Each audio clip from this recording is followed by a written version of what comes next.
आत्मिक यात्रा कार्यक्रम आपनको स्वागत करू। आसंतु आमे पालक प्रेमाशीष सतमान द्वारा लिखित आजिर डिवोशन विषय रे चर्चा करिबा।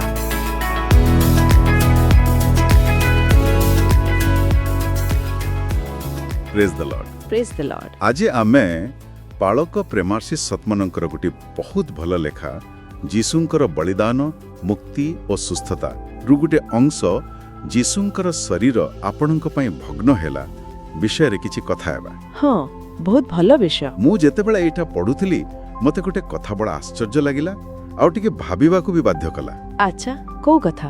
आमे साधारणतः जीशुंकर रक्त विषय कहू पाप क्षमा पाई, किंतु तांको शरीरर कष्ट माने तांकू जो माड़ दियागला सेटा आमर सुस्थता स केमिति जोड़ा से विषय रे। हाँ, एटा बहुत गुरुत्वपूर्ण और एहार मूलध्वा तो बाइबल रे अछि।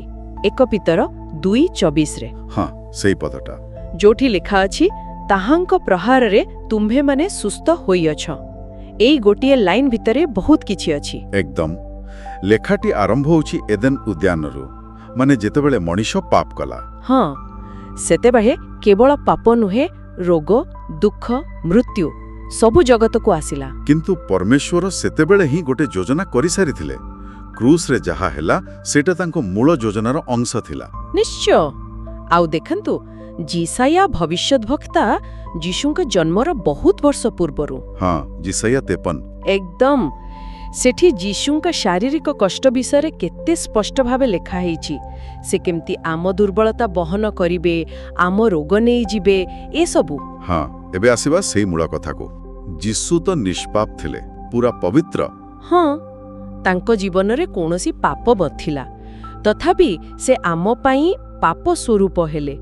2 कोरिन्थियो 5:21 रे एम्ति लेखा अछि। एपरि कि बाप्तिजक जोहन भी तांको चिन्हि कहिथिले, देखो परमेश्वरंका मेष शावक जिए जगतर पाप भार बोही नहीं जानती। हाँ, जॉन 1:29 तांको रख आम पापर दाम देला। एठरे तो किछि संदेह नाही। किंतु एठी से प्रश्नटा आसुछे, यदि रक्त पाप क्षमा पाई यथेष्ट थिला तेबे एते शारीरिक निर्यातना काहे की? अच्छा, माने क्रूस रे चढ़िबा आगुरु से जो कोरडा माड़ खाइले, कंटा मुकुट पिंधिले, लोके थट्टा कले, ए सबरो कोन दरकार थिला? भला प्रश्न। पुराना नियम रे जो बलि दिया जाउथिला से पशु मानकु तो एटा कष्ट दे मारु नथिले। हाँ, ठीक कहिले। एहार कारणटा हैला परमेश्वरंक मुक्ति योजनार पूर्णता। देखंतु, एहा गुटे संपूर्ण पैकेज। संपूर्ण पैकेज माने जीसु केवल आम पाप पाई मलेनी, तांको बलिदान आम जीवनर सब दिग को छुइला। रक्त थिला पाप क्षमा पाई, आम आत्मार शुद्धता पाई। अच्छा। आउ तांको शरीर रे जो प्रहार पड़िला, जो कष्ट से सहिले, सेटा थिला आम शरीरर सुस्थता पाई। रोग दुर्बलता दुख ए सब पाई। ओहो, ताले 1 पीटर 2:24 रो अर्थ या ताहांको प्रहार रे एकदम तांको देहरे पड़िथिबा से प्रतिटी माड़ आम सुस्थता पाई उद्दिष्ट थिला। एहा एक प्रकार आदान प्रदान बा विनिमय भଳି। विनिमय केमथि? देखंतु, जीसु आम पाखरु कोन नेले? आमर पाप। आ बदल रे कोन देले? तांकर धार्मिकता। हाँ, ए कथा तो आमे जानो। सेही भଳି से आमर रोग, आमर दुर्बलता, आमर सबु दुख को निज शरीर रे नेई गले आ बदल रे हमकु कोन देले? तांकर सुस्थता, तांकर शक्ति, तांकर जीवन। वाह, एटा तो गोटे पूरा अलगा दृष्टिकोण। माने जेमती आमर सब खराब जिंस से नेई गले आ तांकर सब भल जिंस हमकु देई देले। हाँ, एकदम सेहा।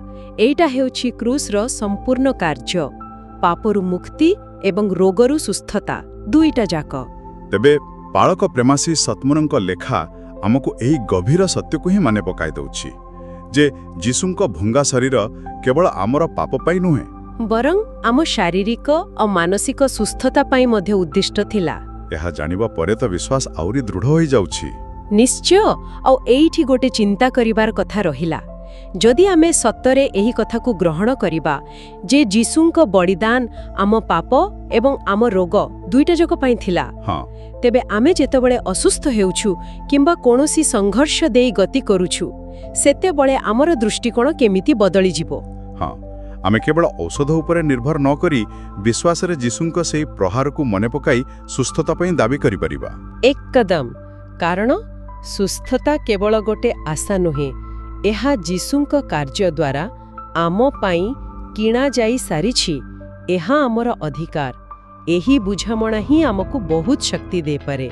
आमेन आमेन। बहुत भलो आलोचना है।